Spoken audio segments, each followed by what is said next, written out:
The 9-in-1 elections have shown that candidates are willing to work with the public on many important issues. There are still many questions left, though, such as extending the military service or allowing more foreign visitors into the country. In these local elections, some major public policies haven't become the focal points for these candidates, which is a pity. So I hope that after this 2022 local election, these important public policies can return to the platform which will be discussed by all the major parties in Taiwan, including those military service terms, including whether or not we should adjust our relations with mainland China, or like whether or not Taiwan should join CPTPP or RCEP in order to become part of this regional economic cooperation mechanism. These are important, and I think local governments have a role in there, but again, the central government has the final say. So I hope that these local elections, if the opposition party has a big win, is going to give the central government and the ruling party a warning sign as to their policy that may not be that much welcomed by the general public. The results of these elections will also shape the 2024 presidential race.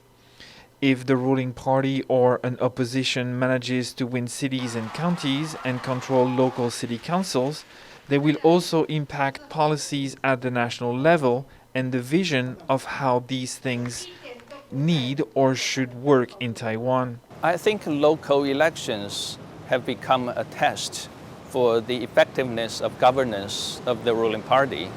However, in the past, winning in local elections does not mean a necessary or an absolute win in the central or presidential election.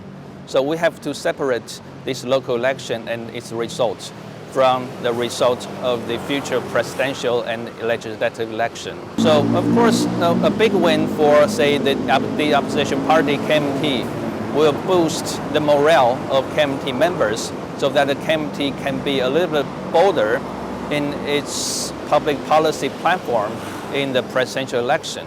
However, if the DPP can maintain its current number of cities and counties in Taiwan, so probably the DPP will be confident a little bit about its future in the presidential election because the DPP is in power and all these administrative resources and a lot of media have been influenced by the people and the party in power. So in general, I think the DPP will gain some advantage if the number of its cities and counties remain the same or even to gain one more.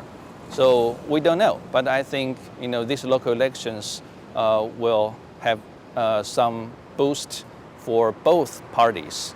The ruling and opposition parties will for sure adjust their policy platforms depending on the results of these elections.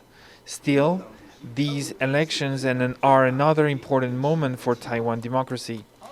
Whether you're voting blue, green, or white, the results will show how strong the country's system is under any circumstances.